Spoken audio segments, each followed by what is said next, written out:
Warning, there is a good chance Bitcoin Mike has no idea what he's talking about. Do your own research. Enjoy the show. Thank you.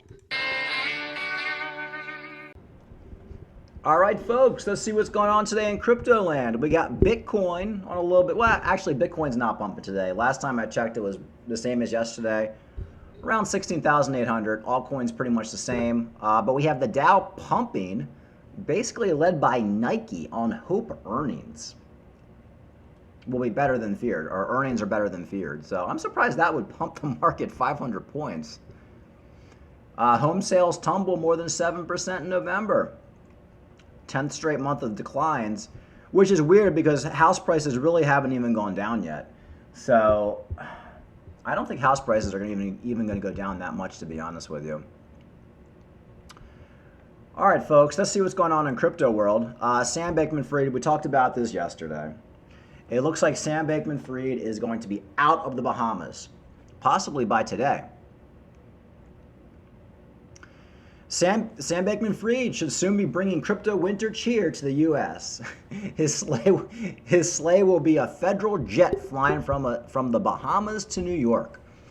The only workshop door he'll be ducking his large mop of hair through is a New York court where there's questions of whether he'll be granted bail. I think he will get bail. I mean, all the other white-collar people get bail. Didn't that Thornage chick who was worth like $1 billion get bail too? I mean, honestly, he probably should get bail. He's a non-violent offender, and I mean, you put like an ankle bracelet on him, and that's pretty much it. So, you know, I don't like to see anybody get treated any different. Everybody should be treated the same.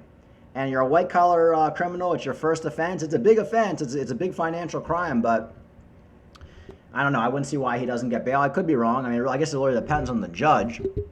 But it does look like he's going to be coming home pretty soon, which I'm looking forward to that video of him landing and making his first court appearance. But yeah, he wanted to get out of that Bahamas third world jail. I mean, he wanted out of there. And I pretty much told you guys that last week. Like, he's not going to last too long in that place. So anyway, I was talking the other day about this Martin Skagel, who was the pharmaceutical guy, and he got brought up on fraud charges, and he got sentenced to 5 years in federal jail. And here's some kind of talking about Sam Bankman-Fried, you know, going to jail and what's going to happen, and will he join a gang? It's just kind of funny. Just want to play this short clip.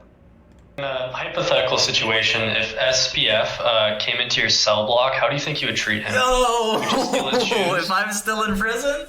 Yeah, like if the timelines were aligned and, you know, just a hypothetical situation here. Completely hypothetical, right? Would you steal his towels or something? No. What do you think you would do? First of all, me and my homies, we would know he's coming to the block. So we would be on alert. You know, we got people, you know what I mean, that keep us informed about such, you know, circumstances. When he showed up, we'd be like, yo, we've been waiting for you. Just to give him like extra, you know, little heart attack. Yeah. You gotta let him know that you hold the keys, right? No, it's not even like that. First off, the homie Reggie goes up to him and says, we've been waiting for you, come this way. He'd be like, what? I'm taking you to the man, he's been waiting for you. Who's that? And he takes me to the back cell, you know, my cell. And it's me and like just a veritable, I don't even know how to say it, like an assembly of goons. Basically, I would like tongue lash him for like definitely a few minutes. Yeah, like that guy would not be getting absolutely any commissary like his entire time in jail, right? Because you'd be stealing it. Yeah, for sure. But like that's not even arguably he's got bigger issues than somebody stealing his commissary. Such as what? Death, extortion. I don't know. Getting set up. He'd have a lot of issues. He's definitely getting checked in. That's funny. No, it depends. He's getting checked in or dying. I mean, he could get white boy protection if he skins his head, shaves his head, and goes skinhead. He can kind of get something white boys, crazy white boys. The woods.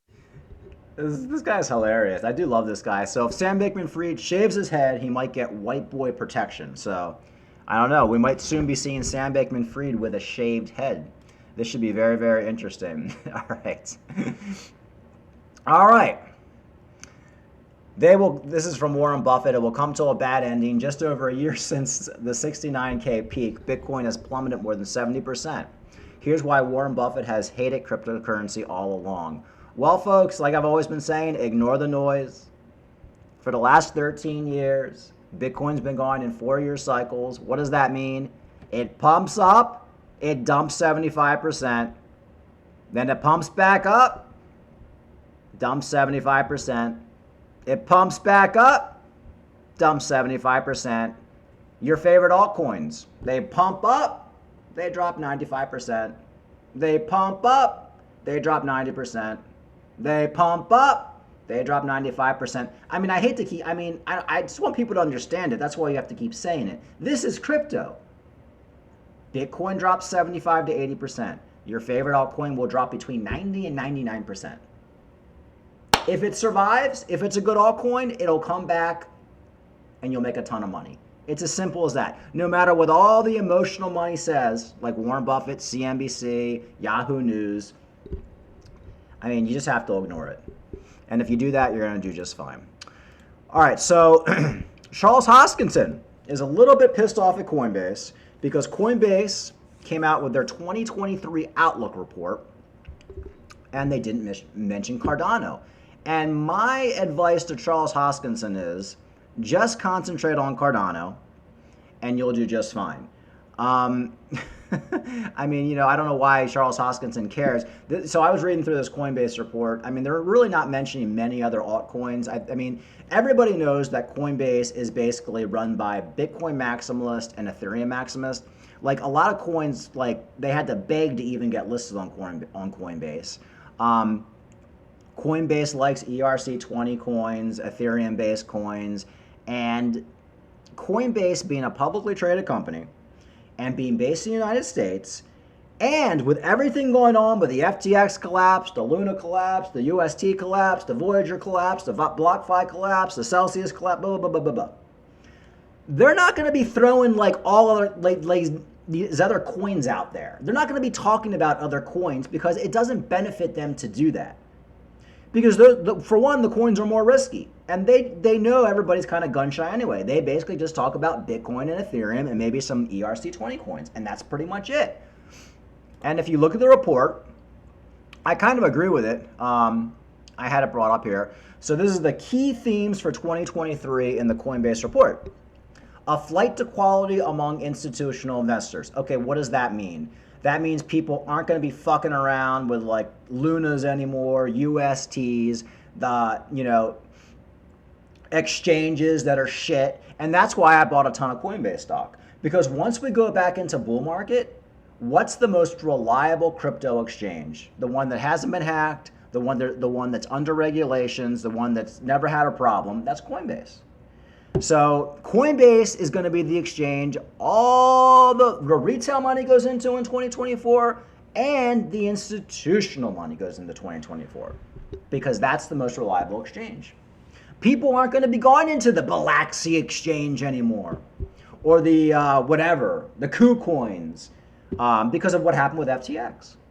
So I'm a big believer in Coinbase. And if you were to ask me 6 months ago, I would have said, you know what, Coinbase has high fees, they don't have a lot of coins, yeah, they're safe, but I don't like the way they're running their company, blah, blah, blah. And now I take all of that back. I take it all back because fuck it, they can have high fees. If they want to charge me some more higher fees, but they're going to protect my assets, that's fine, that's fine. And if they're not going to list scammy projects, because by them not listing scammy projects, all that does is protect the investor. That's fine. So over the last 6 months, I've kind of changed my tune on Coinbase. When I first got into crypto, I used Coinbase, and then I went over to Binance because of lower fees. Now I'm more so on Binance.us, but Coinbase is where I actually do a lot more of my transactions right now because I just feel like, I'm trying to spread it out between Binance and Coinbase. And Coinbase, I trust the most. I got to say, Coinbase, I trust the most because I've never had a problem. They don't have a scammy token. I'm sorry, folks. We all love Binance, but once that BNB, once the venture capitalists get out of that BNB, once BNB gets labeled as security, your BNB is going to zero. 0. That's where it's going. So all these exchanges that have their own created out of thin air token is probably going to be a problem for them. And I think with Binance.us, they'll basically just remove it from the site if they have to. So not a big deal. But my point is, I wouldn't be like putting all my money in BNB. It's a great trade, absolutely great trade. But I think eventually BNB will be 0 because these crypto exchange tokens don't last. Anyway, back to the key themes for 2023. Creative destruction that will eventually lead to new opportunities. So that's basically saying bear markets, all the scams get basically weeded out and everything kind of starts fresh. It's kind of like a nuclear bomb went off and then everything's pummeled. And then 1,000 years later, the trees grow again and blah, blah, blah. Everything starts all over. Life starts all over. Now in the crypto space, that takes about a year or two. We're just over a year into the crypto bear market. We probably got another, I don't know. We probably got another year left, but I think the bottom is coming any day now. So we're going to hit a bottom, then we'll go back up a little bit, hang out there for a while, and then we'll go to the moon. Foundation reform that ushered in the new cycle, that's going to be regulation coming in through the SEC and government regulation. So I kind of agree with this report. Charles Hoskinson, come on, man. I love you. I love you, and I love Cardano, but you're getting a little too cocky. George was actually talking about it earlier from Cryptos R Us, and he basically just said, hey, look, maybe it's just because he's young, and I think that's probably it, you know. Charles Hoskinson's a young guy. Once you get over 40, you're not as pompous. But, yeah, I mean, Coinbase is not a big altcoin company, unless you're Ethereum and some ERC20 type things. So they're not going to be like loving Cardano and Solana and XRP and metaverse coins and Theta. They're not talking about that, but for one, because they're smart, because they're publicly traded in the US and they don't want to be mentioning coins that could be named as security. That's just the fact. And that's why I kind of think they're smart. They're very conservative, and you always want to put your money with people that are conservative. So I trust that Brian Armstrong with Coinbase, and I think there's no problem with this report. They don't have to mention Cardano. Coinbase doesn't have to approve of Cardano for Cardano to do well.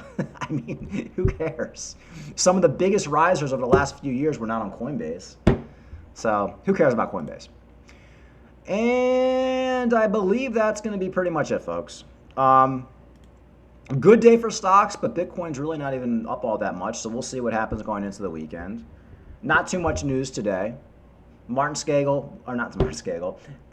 will be in the United States soon, so we'll definitely be monitoring that situation when its plane lands. But Bitcoin's just kind of hanging out. So another day, another dollar. All right, folks, like and subscribe, and I'll talk to you later.